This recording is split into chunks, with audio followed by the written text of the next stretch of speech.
কি লাগবে স্যার? এই স্যার আমি একটু অষ্টম থেকে আসতেছি। ওকে যাও।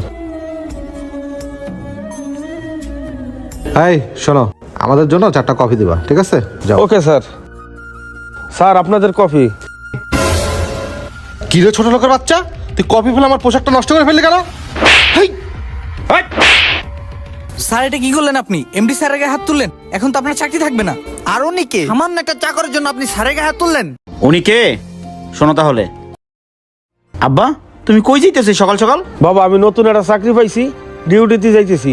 কে আব্বা তুমি এই বসে চাকরি করবা? আমি যে ইনকাম করি তাতে তো ভালোভাবে সংসার চলে যায়, আর তুমি যখন যেটা চাইতেছো আমি তো দিতেছি, তাহলে সমস্যাটা কোথায়? দেখ বাবা, তোর বউ খালি উঠতে বসতে আমার খাওয়ার খোঁড়া দেয়, আমি নাকি বসে বসে খাই। আমি আর এসব কথা শুনতে পারবো না, তুই থাক, আমি গেলাম। উনি শুধু আমার বাবাই না, উনি হচ্ছে আমার এই দুনিয়া। আর তার ছেলের সামনে তার বাবার গায়ে হাত দিবে, তাহলে আমি কেমন সন্তান সেটা মেনে নেবো? আর কি বললো তুমি চাকরির কথা? এরকম চাকরি আমার বাবার জন্য আমি 10টা ছাড়তে পারি, কারণ আমার কাছে আমার বাবার সম্মান আগে। সরি মুন্না, উনি যে তোমার বাবা এটা তো আমি জানতাম না। I am extremely sorry. কিসের সরি স্যার?